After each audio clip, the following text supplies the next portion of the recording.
Stay paid. Stay paid, man. How's it going, Luke? I've been out on the sales floor. Oh, Yeah. man. I feel like Arnold Schwarzenegger, where it was like, I'll be back, and now I'm back.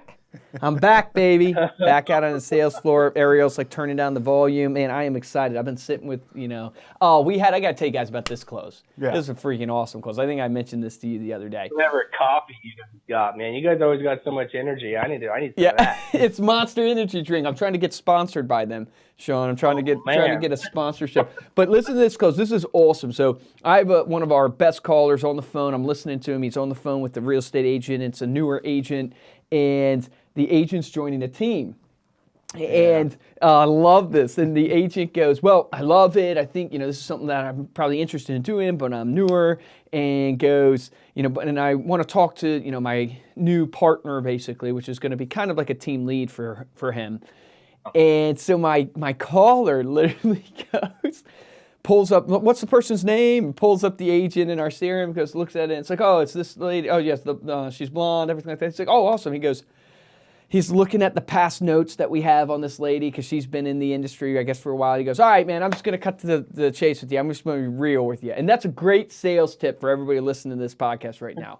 Being direct in sales and not trying to sugarcoat things is how you close more deals. But he goes, I'm just going to be real with you right now. Your partner's going to say no to this. He doesn't try to sugarcoat it. Anything. He's like, look, your partner's going to say no to this. It's like, I hope she doesn't. And I'm probably assuming here, and I wish that she would say yes to our product, but she's going to say no, and here's why. I say, because we've been out to your office 13 times. She's been in the industry for a while, like you've told me, and so she's heard about us. She's seen it before, and if she wanted to do it, she probably would have done it already. And so she's going to say no. And he goes, so he goes, so let's just take that off the table right now and just say that's a no. Would you still be interested in this? And would you still do this for your business? And the guy goes, you know what? I probably would. When he starts talking to him, and he ends up signing the guy up, but it was amazing because you just like most salespeople try to dance around the point, and they're just like, I want you to be able to talk to your partner, and I want to give you time to that, which is all good. But instead of just coming out with it and say, hey, look, I'm going to be really real with you. There's like a whole negotiating tactic about like calling out the negative. Calling out the negative right there, so get it out up front. You just circle back. Yep. It was great. Oh, so good. Sign them up. So as you can tell, I'm fired up. I'm out there listening to calls. And then also, I'm going to tell you guys another sales tip that I was telling one of my guys, Bobby, and Bobby is freaking awesome on the phone, so naturally talented. But I told Bobby, I said, Bobby, man, I left the floor and you got soft, dude. I said, you just got soft. You're letting these people walk all over you. And I said, you know why I know that? I said, because you're not telling these people on the phone that, hey, look, I'm going to change your life. I said, if you can't approach things from that intensity where you're literally like, hey, I'm here to change your life. Like, you want to do more deals in real estate, you better work with us. Like, I want to change your life. This is about helping you make more money, which will end up helping you live a life of freedom. If you're not preaching it from that perspective, so when you're not going at your clients like a real estate agent going, hey, I want to change your life. I want to get you into your dream home. I want to, you need that intensity putting throughout into the world, and people want to buy from people they look up to. They don't want to buy from people they look straight at or down on. They want to buy from people they look up to, people that can change their life. It's just the truth. But anyways, I'm fired up. Let's do this. It's so important, keep everything good to go so you're not screwing around on all these different levels. They look you up on social media, it stalks you. That's just how it is. Mm-hmm. Great. Well, the voice that you're hearing right now is Sean Everett. He is back for his second appearance here on Stay Paid. The last time he was on is episode 76, where he told an incredible story. You guys got to go back, listen to this episode. This guy starts off his career in real estate, first of all, in 2008, which is kind of great timing there, Sean. Out of Las Vegas, Nevada. Doctors then find a Chiari malformation in his brain, which means that his brain was literally like bigger than your skull, which I think you used to your advantage. I got proof now. You got proof now. Has brain surgery, comes back, grows his business by 20%, goes on to build a team of 10 agents with Simply Vegas Real Estate, creates a coaching platform for agents called Everett Academy, which you can see behind him on the screen if you go check out our YouTube video. And now he's training agents on Google Ads, and we were talking to him on the podcast. He's even adding, you said you're adding a Pinterest training module now to your platform. We got Pinterest coming out. We got ClickFunnels course coming out, and then a Facebook Messenger bot as well coming out. So we're pretty much releasing something new every month into the training portal. And then we have another one that's a Nevada real estate agent starter pack. So obviously we're out of Nevada.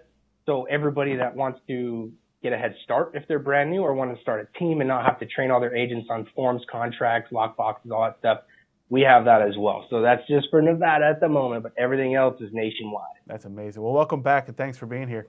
Thank you. Thanks for having me. Appreciate it. Yeah, Sean, it's awesome to have you. Hey, give us an overview of Everett Academy, like what it's about, why you're passionate about it. And then, I want to focus on this, podcast on these Google ads. And we were talking before we came on the podcast how real estate agents really aren't, I don't see a lot of them doing Google ads. So I think it's an awesome opportunity, especially because we said Facebook is really dying, even though it's good from a branding perspective, but it's dying from helping real estate agents advertise from an ad perspective. And we can maybe talk about that a little bit. But give us an overview of Everett Academy, and then let's dive into Google ads. All right. So essentially, I created it just for my team. Last year we had 18 agents, and so it was repetitive. It was the same crap over and over and over that I don't want to tell the same thing 18 times, right?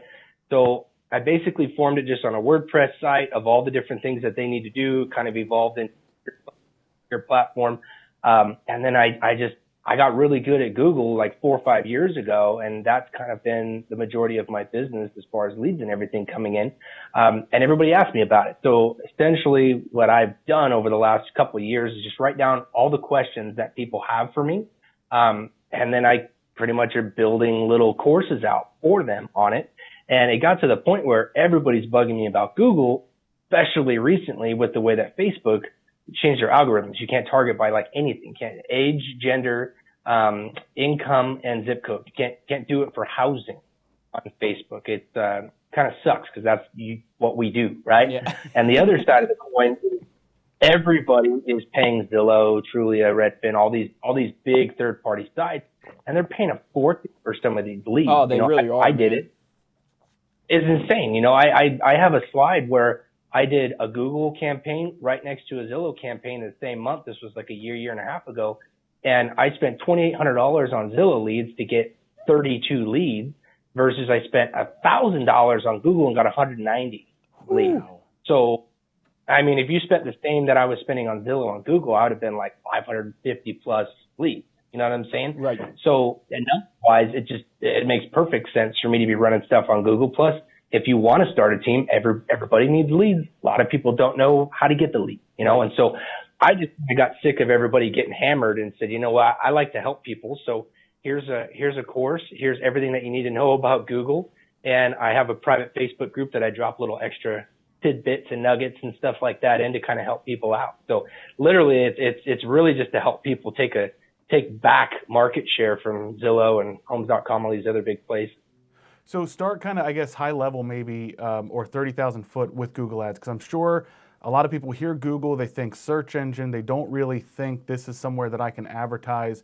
Explain what Google ads are in the perspective of a real estate agent, how they work, how the whole bidding thing works, how someone can even start running an ad on Google. Like what are the steps? What is it? So your first thing is you got to create your account on your AdWords, which they don't call it AdWords anymore. Now it's just Google Ads. So you create your account, then you got to start a campaign, then an ad group, and then your ads. So it's literally a 4-step process of like your basic to get going. The videos that I have lined up, it's literally 22 minutes to watch those and get it going. So we always tell everybody you can get your ads running in an hour or less if you got to watch the videos a couple of times, right? So it's the biggest search platform on the freaking planet, right? Plus they own YouTube, so I have YouTube marketing in there as well. But essentially, it's the consumer typing keywords in areas to find your ad. So instead of you just running stuff on Facebook that's like a pretty looking house and people are just clicking to look at pretty photos and get ideas for how they want to remodel their kitchen or whatever, they're literally focusing on a specific area, maybe a specific school, anything like that, to be able to get their ads in front of the people. So it's literally the best way that you can target, especially if you want to be in zip codes. You want to do branding in zip codes. I do a lot of digital farming, which essentially, if you have a house, right, that you just sold on, you can actually drop a pin on that and say you want to go a mile out from that location and then just have a just sold display ad that's running out at people. So mail plus on the digital platform. So it's just, there's so much you can do with it. It's crazy. I have 121 videos in the Google course. So what you can do with it is insane. And then I have lenders using it as well, because the biggest problem that we're running into right now is, well, with lenders, the sense is you just want to kind of throw you some money and call it a day, bring me leads, right? Well, now I got lenders that are actually drumming up the leads and then passing off hot leads to the agents, which then they're just sending all their business, because what lenders actually give you qualified leads. Oh, yeah, man, that is awesome. So I guess, when it comes to like budget wise, now one of the things that holds agents back from advertising a lot of times is their budget. What are you finding, and what do you recommend when you're building an ad on Google? What do you recommend the budget to be? And then maybe that plays into the type of ad you're running. What type of ads do you actually run for real estate agents? Yeah, so the basic simple one is a search ad, which if you type just about anything in on Google, it's going to pop up. There's going to be search ads. That's like your most basic common one. I like to do responsive ads. And essentially what that means is it is a text ad, but you put in like 15 or 20 different headlines and as many descriptions. I think you can actually go up to 4 descriptions on that. But basically what it is somebody types in a certain phrase or a keyword on Google, they're going to grab the best headlines and the best description that matches what they put in and then serve them an ad. So essentially it's way more for you to be able to actually get your ad in front of somebody and in the ad that they want to see, right? So responsive text ads, I absolutely love. And then as far as budget goes, literally when I built this course, I did it on a $5 a day budget. That's $150. And I think it was like 36 or 37 leads that came in from that. So just to show everybody, like you don't have to spend a lot of money to get the leads coming in. So most of my leads are about $5 a piece, the conversion. And it fluctuates. So certain days are going to be great. Certain days are going to suck, but it all evens out, but the thing that's cool with Google is, and you could do this with Facebook as well. It's a little bit more advanced with Google though, it's targeting wise. So if you have certain days that just suck or certain hours of the day, you just turn them off during those times. So you can schedule everything out by the day, by the hour. Some people don't work weekends, so they shut them off on the weekend. You know what I mean? Or maybe they don't want calls after 6 p.m. I like to run my stuff pretty much all the time because I have so many different ads going. I want every opportunity coming in, and I think we're at 9 people on the team right now, so I got to feed them. Well, go ahead. I was going to say, I'm curious. I'm still not sure if I understand the responsive ad. Like, you're talking about like headlines. Like, could you give a little bit more detail there? Like, okay, I want to run a responsive ad right now as a real estate agent. Is that a responsive ad for my listing? Is that for my branding? Like, what is it? What are you doing? So I like to market to neighborhoods. I like to go more hyper local. Essentially, what I mean by that is smaller areas, specific long tail keywords like a phrase, right? So instead of marketing, I'm in Las Vegas, so instead of just marketing to all of Las Vegas, I would market to smaller neighborhoods because the competition level for those keywords is a lot less. So essentially, if you're marketing, there's a neighborhood here called Mountain's Edge. If you're marketing to Mountain's Edge, there's a whole bunch of little neighborhoods in there. And essentially what you're doing is you're creating ads specific to that area, right? And when they driving them back to your CRM, your website, wherever your lead capture is, to be able to grab those people. So, and you can do it with listings. You can do it with just about anything, but listings, just solds, anything like that, I highly recommend display ads because it's essentially a picture or flyer that somebody's going to be able to see. So a text ad isn't so hot for like listings or just solds, kind of gets lost in the mix of things. So I would say the text ads are a little bit more on the lines of hitting neighborhoods, hitting your farm, essentially, that part of town that you really want to be working in. And then there's certain zip codes and even there's certain cities and states that people are moving, right? Like a lot of people are moving to Vegas from California. So I market in California for people moving here, right? So we do relocation, stuff like that. But to answer your question on the responsive ad, it's essentially just a basic text ad. So if you were to type in Las Vegas real estate, you're going to see a bunch of text ads pop up. Right. But the responsive ad, you put more headline, which the headline is the first top thing that you see. It's usually hyperlinked in blue. And then you have descriptions as well, multiple. So if the person types in Las Vegas real estate, it's going to grab the best headline and the best description out of the 15 or 20 that you built to give them an ad that fits with what they typed in. That make sense? Yep. Nope. That makes perfect sense. So then you Okay, brought cool. up display ads a couple times. So obviously the search ads are when a user goes in, searches for a phrase. You hopefully are targeting those keywords that the user is searching for. Display ads, then you mentioned these are pictures. These could be videos that are retargeting people that, or I guess I should say, is it only retargeting, or are you also then targeting certain demographics that you can plug into Google? So, and there's two different things. So you got your display ad, then you got your video ad. Your display ad is going to be a graphic, right? So that's going to be like if you're farming it just sold in that area, that's going to be a flyer or a graphic that you created. I use Canva to do a lot of my graphics. It's just super simple. Yep. And then you can actually run that in whatever zip codes you want. Maybe you're doing a brand for your team or yourself. Anything like that is phenomenal. Now, the video stuff is really, really cool because there's not a lot of people doing it. So I know a lot of people on this podcast, I don't know if I'll get in trouble for saying it or not, but not a lot of people are OfferPad, Open Door, all these big iBuyers, right?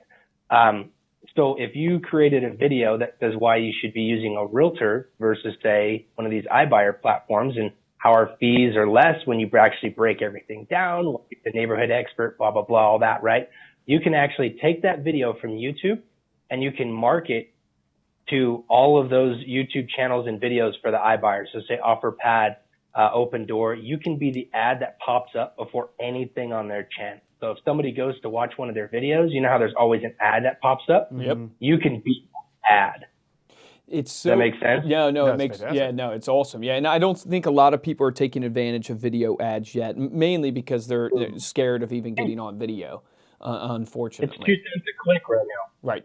Yeah. So I think that's a great tip in and of itself, is just doing video ads. So I'm curious because I'm thinking just okay, if I'm a real estate agent, like walk me through. Sean, you get a listing, right, yourself. Like you're gotten a listing. What do you do then? Ad-wise to market that listing? Like what's your process? Because I'm thinking, okay, I want to mimic what's you're doing because you're doing really well. Like what's your process for advertising that listing with Google Ads so our people can know, okay, you got a listing, go try this? Yeah. So I like to do videos for that stuff, and you're doing your video ads inside Google Ads because obviously Google owns YouTube, right? So even if you have still photos, you can create a slideshow from those. Any kind of interactive video, there's tons of platforms that allow you to do that. You basically plug in your photos, type some stuff about it, and then you can have a video that you can run a video ad. So what I like to do is I like to hit the entire state of Nevada. I hit California, Utah, Arizona, and sometimes I go outside of those, but those are the biggest states for people moving here. And depending on the house or depending on the time of year, sometimes Florida, because we get a lot of snowbirds from Florida, right? Yeah, I like to hit just those surrounding states. And then what happens is every couple of days I go in there, I check the ad.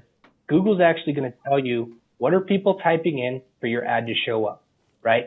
What video platforms, what YouTube channels, what websites are your ads popping up on? And then you can either take those away or you can up the budget for those specific websites, YouTube channels, anything like that. So I put a huge net out there and then I start condensing it from there to make sure that the target audience is just like right on point. So like I have a horse property in the northwest part of town right now. So I'm targeting pretty much the whole west side of the United States on this one, because when you're targeting just equestrian horse stuff, you're not going to have as big amount of people as you would with just say a regular traditional house, right? Especially when that's $1,000,000. So I'm targeting all the YouTube channels, videos that have to do with equestrian and horse related things, all the websites, anybody that has anything to do with horses, equestrian, tack rooms, arenas, anything like that. That's where I'm going after with that. So I'm curious that like, do you like when you're talking about your marketing to the whole like Arizona, Florida, are you targeting people based upon they're searching for equestrian in Las Vegas, or are you going, they're just searching for equestrian? So essentially it's basically going to be a call to action button. And so right in front of that, I put Las Vegas equestrian property, Las Vegas horse property, right? So that's essentially what I'm doing on the ad part of it. But then everybody surrounding states is able to see that. So if they're like, oh yeah, I want to possibly look at a horse property in Las Vegas, they're going to click on that. Gotcha. And how much are you spending per property usually now that you're marketing? I'm going to say anywhere from like 250 to 500. Okay. And that's like because I really blasted out there. Right. Yep. But I mean, you could spend $50, $100 and get a really good response. If you're just targeting in town, like say like the digital farming I was talking about, you could spend $50 and hit that area real hard because there's not going to be a lot of people there. Your ads are just going to be blasted up. Now, do you only create ads for your listings, or are you creating general, like, are you doing like lead magnets and other types of things? What other types of conversions do you have set up? Because I know you mentioned ClickFunnels, you mentioned some of the call to actions you have. Is it all listing inquiries, or are there other types of leads that you're collecting that you're qualifying later? So the less expensive, I guess you could say, they're going to be targeted at buyers. Because anytime that you're looking at stuff with sellers, that's when you run into the open door, the offer pads, all these big iBuyers plus Zillow and everybody else. So you're trying to competing get against them on Google. You're competing against OfferPad, right? And what that means is your cost per click is going to go up, skyrocket because they're bidding for that same keyword. That are like, oh yeah, there's some that are like 35, 40, $50 a click for somebody to click the link, right? Wow. Oh yeah, like yeah, I'd rather go play blackjack or roulette. You know what I mean? That's great. They'll probably do better. But when it comes to buyers, it's actually really inexpensive. Most of the clicks, depending on your keyword, are anywhere from 20 cents to $1.20, right? Mm-hmm. And that's like a pretty even range. And some of them are going to be averaging at 50, 60 cents. The thing that's cool though is when you're doing Google, you can say, I want this keyword no more than 50 cents a click. This one, I'll pay up to 80 cents a click. This one, 20 cents a click. You can really fine tune it like that and see what happens. So I like to just throw it out there, see what kind of stuff is coming in, where's the average number, and then fine tune. So how do you get seller leads? So I mainly do direct farming, direct mail, and then I do offline to online stuff. So I set up a lot of ClickFunnels sites. So we send like urgent mail, overnight packages, stuff like that.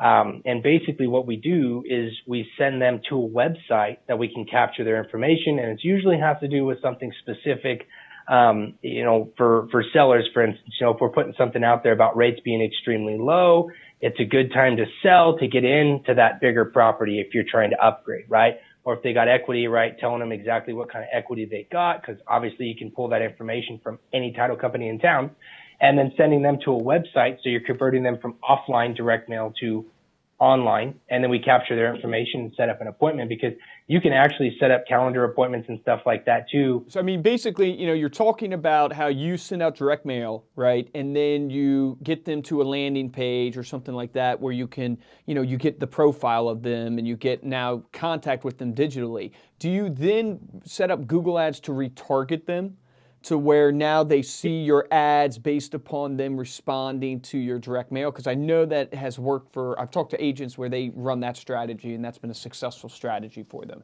For sure. And there's really two different ways to do it. So you can actually upload like a farm list in there, and it's going to be able to grab everybody kind of in the area, right? And everybody that's associated with that farm to be able to market to a similar audience, kind of like how Facebook does it, just in a little bit of different way. Sure.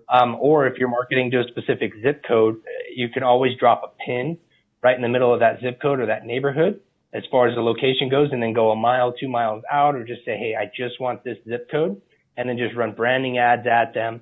And as soon as they click on anything, then you're actually building a retargeting audience right there. Now, when you say upload the farm, what do you mean by that? Like you're getting their first, last name, email address, uploading it to Google, and Google's finding them on the web, or what does that mean when you say, okay? Yeah. If you pull farm from title, it's going to give you their name, their number, most of the time cell phones, landlines, anything like that. Most of the time emails as well, and their address. So you can take that CSV file and upload it, and it's going to grab everybody that's similar to it. And that's pretty much it. It basically, Google will match all of that information up with anybody similar to them and them exactly. No, I love that. I think it's a great tip, because it is like in real estate. what I have found in working with paid ads with real estate agents is that you get two effects. You get these top of funnel, where you're generating leads, and maybe if you promote your listing, you get buyers that comment on your Facebook ad or come to you through your Google ads because they're interested in that property. But more importantly, what you really get is you get this branding effect that makes you look big, and then you're building that mind share with your clients. And that's why I love, like in Facebook, you can build that custom audience. In Google, you can obviously do the same, right? Uploading your CSV file or whatever of all your contacts. But now you want people to think you're, what's the right word for it? Omnipresent is the right word? Yeah. You want them to, shot. right. Yeah. They see you everywhere. Grant Cardone term here, man. Exactly, man. I'm trying to be Grant. Every day I try to be a little bit more like Grant. I think that's probably terrifying to everybody around me. But I want a jet like that. Yeah, I want a jet like Grant Cardone. But it's like omnipresent. It's like they drive out of their driveway and they see your yard sign. They log on to Facebook that night and they see your Facebook ad. You have to be the first person they think of. Right. They see you on Google ads. They get your direct mail piece in the mail. And real estate is such a mind share business. And if you're not understanding what I'm saying by mind share, what I mean is if they think real estate, they better think you. You better be the first person that pops into their mind because that person's going to win. Sure. That person who is first is going to win. And so it's like, I find that paid ads for real estate agents is such a no-brainer because, yes, you're generating leads, which will help you pay for the ads, but you're branding yourself like a freaking celebrity. And then at that point, it's just you're building that mind share. And if you just do a little bit of your proactivity where you're just following up with the leads, you're still doing the door knocking, you're still calling your sphere of influence and all that stuff, you'll just see a massive amount of business come in because you're everywhere and you've created this omnipresent mentality. And you're going to have a lot of these internet leads. They're not ready now. Correct. Right? They're going to be ready down the road. So you're just filling that funnel up and you're filling that pipeline up until that thing is overflowing and they start popping out the bottom.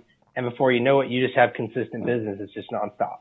So what else do you need before running Google? Obviously, you need the Google account. You need your website. You have to have some sort of lead capture management. You're talking about now leads aren't... if you have a CRM, right, like I run Conversion. That's owned by Insight Real Estate, so Conversion or KV Core. Yep. There's Sync. There's, Real Geeks. I mean, there's so many different CRMs out there. As long as it has a lead capture, meaning you can get their name, their email, phone number, you're good to go. So like I run a lot of stuff through ClickFunnels and it's still a lead capture right there as well. So you can actually see what's working through your Google Analytics, which is very easy to install that stuff. It's just a quick little bit of code. But you can actually check all that out.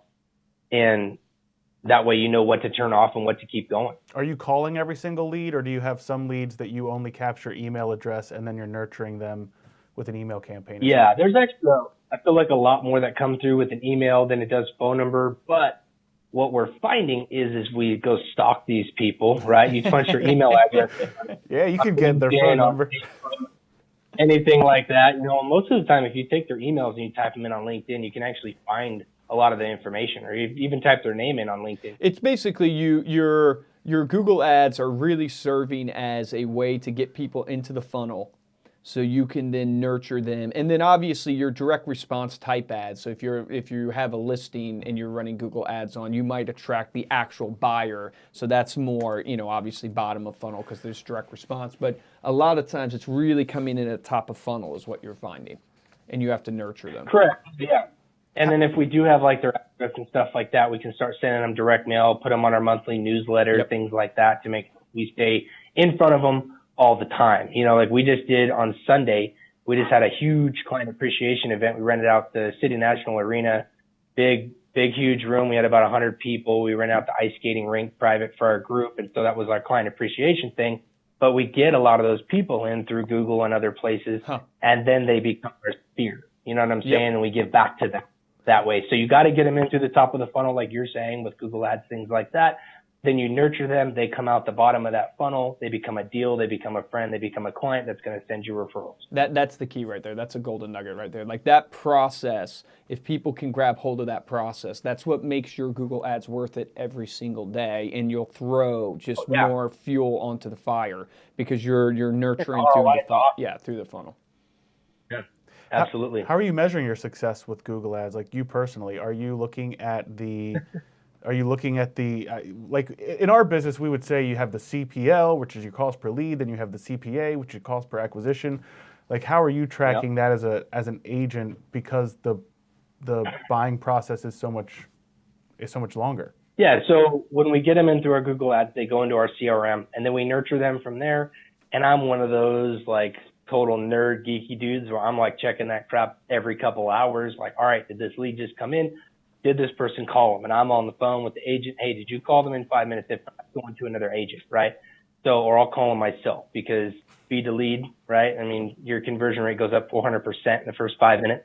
So we nurture them through that system, and then every single deal that comes out the bottom of that funnel, we see where did it come from, how many people did we have to get in to get that lead, and then that's essentially our metric right there.